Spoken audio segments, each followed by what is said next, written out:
नमस्कार फ्रेंड्स। आपने होमी जहांगीर भाभा का नाम सुना होगा।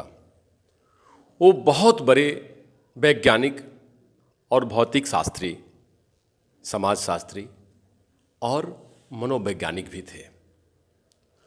उन्होंने एक ऐसा रिसर्च किया था कि पूरी दुनिया के वैज्ञानिक एक बार उनसे मिलने इंडिया भारत आए तो उनसे एक सवाल पूछा कि हम लोगों ने जो पुस्तकें पढ़ी हैं फिजिक्स की, केमिस्ट्री की और सारी चीज़ों की, आपने भी वही पढ़ा होगा, लेकिन आप जो सोचते हैं वो विलक्षण चीज़ कैसे आपके मन में आता है? क्योंकि उस समय भाभा ने एक रिसर्च कर लिया था कि हम पूरी दुनिया को एक ऐसे ऑरा से बांध देंगे कि जिसमें कोई भी निगेटिव शक्तियां उसके ऊपर प्रहार ही नहीं कर सकती, और उसके ऊपर ही उनका रिसर्च चल रहा था। तो उन्होंने एक ही बात जवाब दिया था कि अगर आप गीता पढ़े होते, अगर आप भारतीय सनातन संस्कृति को जानते होते, तो आप ये सवाल हमसे पूछते ही नहीं, क्योंकि हमारे ऋषि मुनियों ने वो सारी ताकत, वो सारी वैभव विज्ञान के रूप में, अलौकिक ज्ञान के रूप में हमें पहले ही दे दिए हैं। हम तो सिर्फ उसके ऊपर से परत दर परत उनके ऊपर से छाई हटा रहे हैं, उनके ऊपर से धूल हटा रहे हैं।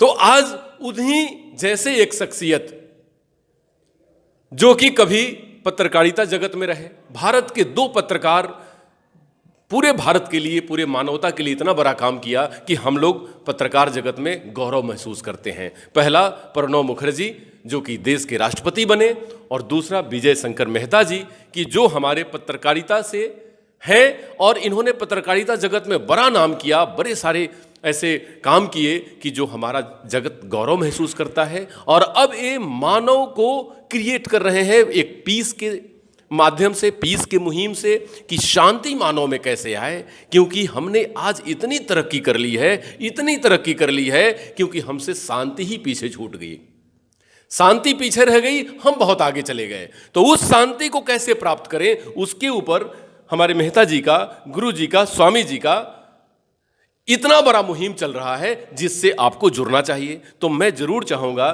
कि स्वामी जी, क्योंकि अब तो हम स्वामी कह ही सकते हैं, क्योंकि स्वामी जी अब कैसा मुहिम है ये शांति वाली कि पूरे विश्व में आपने अलग जगाया है, और ये कहाँ से शुरुआत हुई है और इस पर क्या क्या कर रहे हैं आप? मैं पिछले 14 वर्षों से प्रवचन कर रहा हूँ। उसके पहले मैं जब पत्रकारिता में था तो मुझे ये अवसर मिला कि बहुत सारे अलग अलग विधाओं के लोगों से एक ही प्लेटफॉर्म पे मिलना है जी। और मीडिया में एक लाभ ये मिलता है कि आपको अतिरिक्त जानकारी का अधिकार है, और एक सेवा मीडिया की ये है कि जो जानकारी है उसको क्रिस्प में यूटिलिटी बेस्ड बना के, एडिट करके, पर्पसफुल बना के प्रस्तुत करना, ये एक अच्छा संपादकीय कृत्य है। तो जब मैं प्रवचन करने लगा तो मैंने वॉच किया कि लोग प्रवचन सुनते हैं, धार्मिक गतिविधियों में संलग्न हैं, लेकिन अशांत हैं। हमारे देश में भक्ति करने वाले भी अशांत हैं। तो मैंने दो चीज़ों पे काम करने का प्रयास किया। तो मैंने जो शास्त्रों का अध्ययन किया, जो भी छोटा मोटा मेरा प्रयास रहा, तो उसमें मैंने जर्नलिज्म का लाभ ये लिया कि काम की बात, मैं कहाँ हूँ, जब एक पाठक, एक व्यूअर न्यूज़ देखता है तो खुद को ढूंढता है उसमें। एक अच्छा पत्रकार वैल्यू एडिशन करके न्यूज़ को देता है, चाहे वो दिखा रहा हो या पढ़ा रहा हो। तो हमने भी सोचा कि अगर हम गीता पे बोलें, रामायण पे बोलें, तो सुनने वाला ढूंढता है कि मैं कहाँ हूँ और इसकी ज़रूरत क्या है आज। तो मुझे ऐसा लगा कि आने वाले 15-20 साल में सबसे महंगा प्रोडक्ट यदि कोई होगा तो वो होगा शांति। ढूंढे नहीं मिलेगी। तो हमने शांति को केंद्र में रखकर अपने लिटरेचर को, अपनी व्याख्यानों को तैयार किया और अपनी पत्रकारिता के अनुभव का उसमें लाभ दिया कि समय पे समयबद्ध हमारी वाणी हो, हमारी वाणी टू द पॉइंट रहे, उसका कंटेंट रिच हो, उसमें टॉकिंग पॉइंट हो। और ये भी मैंने पत्रकारिता से सीखा कि टेक अवे उसका रिच होना चाहिए जो आदमी चाहे। जी। हनुमान जी की दया तो थी ही। जी। और भारत बहुत तेज़ी से विकास कर रहा है। 15 साल में भारत के पास वो सब कुछ होगा जो दुनिया के किसी भी डेवलप्ड कंट्री के पास है। लेकिन जो गलती अमेरिका ने की और वेस्टर्न वर्ल्ड में देशों ने की वो हम न करें। वहाँ फैमिली स्ट्रक्चर कोलैप्स हो गया, ख़तरा हमारे यहाँ भी मंडरा रहा है। भारत की ताकत भारत की परिवार व्यवस्था है। तो 2 अभियान लेकर मैं चला हूँ, एक परिवार बचाओ अभियान और दूसरा मनुष्य शांत रहे। तो हमारी सारी, अगर जो पत्रकारिता की भाषा में कहें कि कथा का जो ताना बाना है वो इस बात पे है कि भारत के परिवार बचना चाहिए। माता पिता पति पत्नी और संतान का त्रिकोण जब बनता है तो परिवार होता है, और मैं उसी दृष्टि से काम करता हूँ। स्वामी जी, बहुत सुंदर आपने बात बताई कि जिंदगी का ताना बाना बड़े सारे खुशियों और गमों से के राह से गुजरती हुई प्रभु के तरफ जाती है। तो आपने उस मार्ग को इतना सुगम बना दिया है, इस पर तो हनुमान जी की बड़ी कृपा रही है। और जहाँ तक मैं जानता हूँ कि बाल अवस्था से ही आपको हनुमान जी के प्रति अगाध प्रेम था और आप हनुमान चालीसा और ये सब चीज़ों के ऊपर पठन पाठन किया करते थे। तो आप हनुमान जी को सोर्स बनाया, जैसे महाराज गोस्वामी तुलसीदास जी ने सोर्स बनाया प्रभु श्री राम तक पहुँचने का, तो आपने भी हनुमान जी को सोर्स बनाया और हनुमान जी ने आपको आशीर्वाद दिया और आहूत किया कि आप प्रभु के तरफ जाएं, और आपके दोनों अभियान बड़े सफलतापूर्वक चले। तो आपने जब हनुमान चालीसा या हमारे रामायण या हमारे भागवत को देखते हैं तो उससे आपके अपने प्रयोजन में शांति और परिवार की यूनिटी, जो आपने कही कि हमारी फैमिली वैल्यू जो है वो टूट जाएगी तो भारत टूट जाएगा, तो उसमें कितनी मदद मिलती है स्वामी जी? हनुमान जी के साथ मेरे कुछ ऐसा संयोग रहा कि मुझे हनुमान जी के लिए बहुत प्रयास नहीं करना पड़ा। पता नहीं क्या मेरा भाग्य कहें कि हनुमान जी ही मदद करते रहे मेरी। तो मेरे ये 2 अभियान में हनुमान चालीसा का मैंने बहुत अध्ययन करने के बाद लोगों को सरलता से हनुमान चालीसा प्रस्तुत की, ये कह के कि वो मंत्र है जी। और आगे भी मैं यही कर रहा हूँ कि भारत में जो वैल्यू बेस्ड फैमिली सिस्टम है वो और रिच होता जाए, और अब जो परिवार बनेंगे वो छोटे परिवार होंगे, लेकिन थ्योरी ऑफ वेव्स पे फैमिली सिस्टम चलना चाहिए।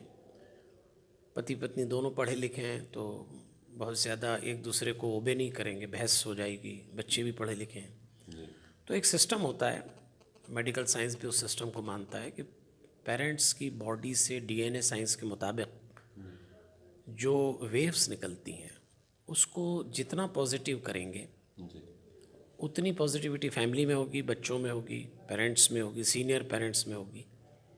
इसी दृष्टि से हम काम कर रहे हैं। स्वामी जी, एकदम इसका जीता जागता एक एग्जाम्पल मैं बताऊं। आप ही के कथा में एक ऐसा बालक है जो 2री और 3री कक्षा में पढ़ता है और एकदम आपके पीठ के सामने आकर बैठता है और 3 बजे बजते ही अपने माँ बाप को कहता है कि चलिए स्वामी जी अब आ गए होंगे, और वो ट्यूशन भी नहीं जाना बंद कर दिया है, नाश्ता पानी या कोई भी काम नहीं कर रहा जब तक आपकी कथा पूरी नहीं हो रही। कहने का मतलब कि आपका वैल्यू एडिशन डायरेक्ट ट्रांसफॉर्म होता है आपकी अगला जनरेशन को। स्वामी जी, हम लोगों के संस्कार में, सनातन धर्म में 4 आश्रम बनाए गए हैं। ये चारों आश्रम में सबसे महत्वपूर्ण आश्रम जो है युवावस्था है।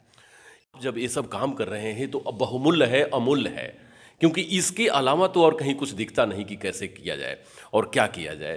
तो युवाओं के लिए जो आप एकदम बिल्कुल सेंट्रिक होकर काम कर रहे हैं, क्या कहेंगे युवाओं से आप? क्योंकि वही आपके भविष्य क्या, और आप भारत के पुत्र हैं, भारत रत्न हैं, तो आपके सोचे हुए भारत का परिपूर्ण करने के लिए वही एक साधन है, और साध्य भी वही बनेंगे क्योंकि जब वो आगे बढ़ेंगे।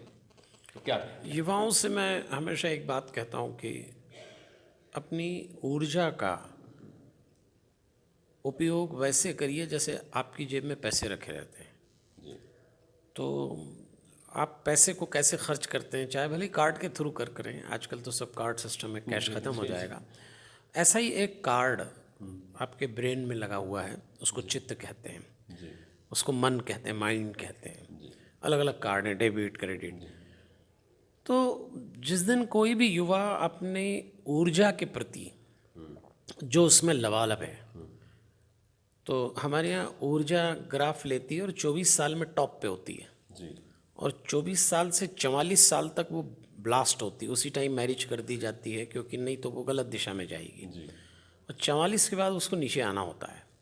तो वो जो फेस है लाइफ एनर्जी का, सेक्स एनर्जी का जी, उसमें वो बड़े कैलकुलेशन के साथ करे कि मुझे इतना इन्वेस्टमेंट करना है, इतना सेविंग करना है, यहाँ ऊर्जा लगाना है, यहाँ नहीं लगाना है।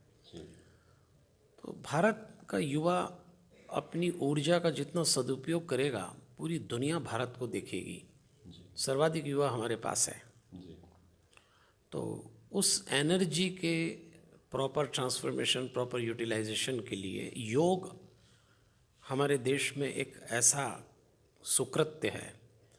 तो युवाओं को योग से जुड़ना चाहिए। और कहीं भी योग एक कोई धार्मिक क्रिया नहीं है, आपकी पर्सनैलिटी डेवलपमेंट के लिए योग एक एक्टिविटी है। तो मुझे ऐसा लगता है कि जिम भी जाएं, खेलें, नाइट लाइफ भी आपकी है, करिए, लेकिन इस सब की सेफ्टी के लिए जो एक प्रोटेक्शन चाहिए आपको, वो योग से मिलेगा।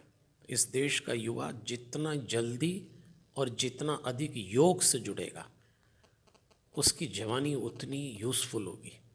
और नहीं तो आप जीते जी पतन देखेंगे, युवा भारत का भी और भारत में युवाओं का भी।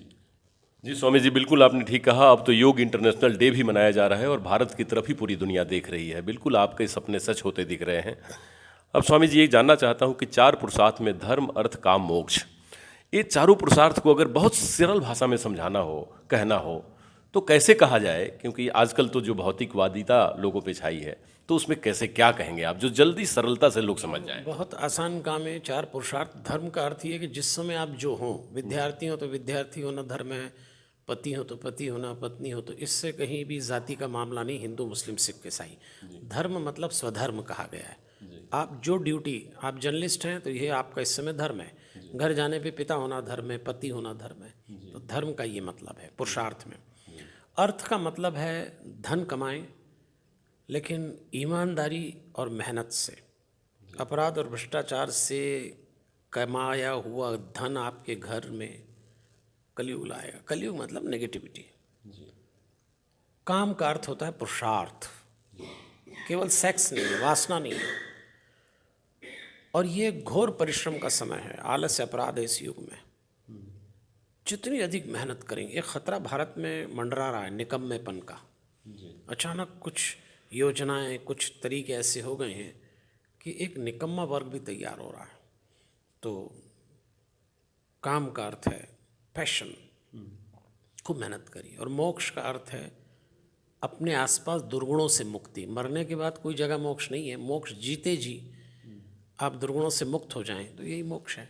तो ये 4 पुरुषार्थ को फॉलो करना चाहिए। जी स्वामी जी, सेकंड लास्ट मैं पूछना चाहूँगा क्वेश्चन कि स्वामी जी, बच्चे जब इम्तिहान देते हैं, स्कूल में जाते हैं, तो हमारी शिक्षा पद्धति तो वही मैकाले वाली शिक्षा पद्धति है, बड़ी पुरानी शिक्षा पद्धति है जिसमें भारतीयता कहीं दिखती नहीं। लेकिन अब लोग कोशिश कर रहे हैं, शिक्षाविद आप जैसे महानुभाव लोग, कि वो भारतीयता को शिक्षा में डाली जाए। तो जो बच्चे अभी परीक्षा देते हैं, जो टेक्स्ट पढ़ते हैं, किताबें पढ़ते हैं, उसमें एग्जामिनेशन से पहले इतने स्ट्रेसफुल हो जाते हैं वो, कि जिससे माँ बाप भी पूरी तरह से उनके साथ संलिप्त हो जाते हैं और परेशान हो जाते हैं। तो सब परिवार में पढ़ रहे बच्चों और उनके माँ बाप को कैसा व्यवहार रखना चाहिए, खासकर इम्तिहान में? और इम्तिहान का क्या मतलब होता है, थोड़ा हमारे लोगों के लिए आप बताएं। मैं घूम फिर के वहीं आऊँगा कि बच्चे जो परीक्षा में मेहनत कर रहे होते हैं, तो वो मेंटल लेवल पे, फिजिकल लेवल पे, इंटेलेक्ट लेवल पे काम करते हैं।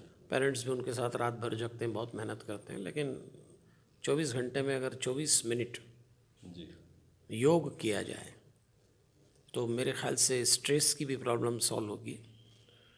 और सफलता प्राप्त करना और सिलेक्शन होना, इसका अंतर योग बताएगा। अभी हर आदमी सिलेक्ट होने के लिए पढ़ रहा है, तो सिलेक्शन एक लिमिटेड एरिया है, सफलता प्राप्त करना बड़ा एरिया है। आज आप हो सकता है कि मेडिकल में सफल ना हो, लेकिन अगर आपने योग किया है तो आप किसी और क्षेत्र में सफल हो जाएंगे। सिलेक्शन नहीं होगा आपका मेडिकल में, लेकिन इंसान सफल हो जाएंगे। और यदि आपने योग नहीं किया है तो आप सिलेक्ट हो जाएंगे, लेकिन इंसान सफल नहीं हो पाएंगे।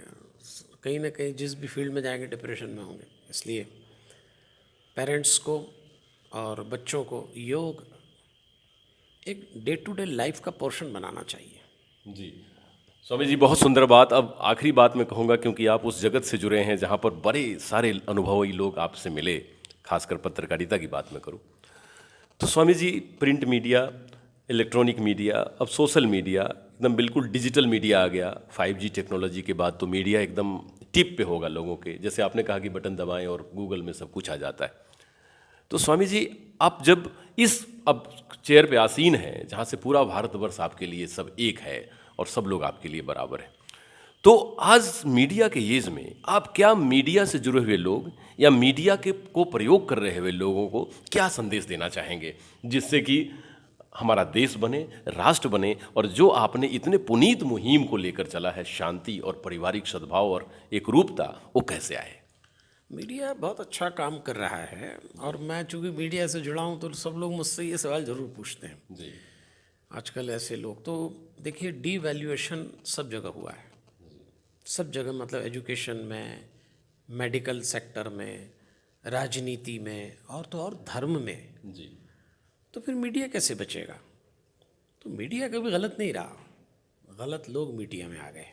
राजनीति कभी गलत नहीं रही, इसी राजनीति से देश आज़ाद हुआ भाई, लेकिन गलत लोग राजनीति में आ गए। तो कुछ गलत लोग मीडिया में आ गए हैं, और ये दुनिया का उसूल है कि जब राम आए तो रावण था, कृष्ण आए तो कंस थे। तो अच्छे और बुरे दोनों लोग मीडिया में चल रहे हैं। वो लोग भी हैं जिनके लिए मीडिया एक मुहिम है, पैशन है, वो लोग भी हैं जिनके लिए व्यवसाय है, और ये दोनों चलेगा। तो जब अच्छे लोग होंगे अच्छा काम हो जाएगा, ख़राब लोग होंगे ख़राब काम हो जाएगा, होता रहेगा। तो भारत का मीडिया बहुत अच्छा है, और भारत के सभी काम अच्छे हैं, मतलब भारत जो भी है अद्भुत है। तो मुझे बिल्कुल निराशा नहीं होती जब मैं देखता हूँ लोग कहते हैं अब ऐसा हो गया, आजकल का मीडिया ब्लैकमेल है। सब जगह डिवैल्यूएशन हुआ है, तो चार ख़राब लोग इस जगह भी हैं, लेकिन बहुत अच्छे लोग भी हैं जो बहुत अच्छा काम कर रहे हैं। तो इंसान को अच्छे को सलाम करना चाहिए और बुरे को अवॉइड करना चाहिए, तो आपका फ़ायदा ही फ़ायदा है। जी स्वामी जी, बहुत सुंदर आपने समय निकाला, और आपने जो बहुमूल्य बातें बताई उससे भारत के लोगों को उनके अंदर मूल्य जुड़ेगा, वैल्यू एडिशन होगा, और लोग अपने ज़िंदगी को वो चरम पे पहुंचा सकते हैं जिससे माँ भारती भी गौरव करेगी। और आप जैसे जब माँ भारत के लाल भारत रत्न हो तो देश का भविष्य को उज्जवल करने से कोई रोक नहीं सकता। नमस्कार।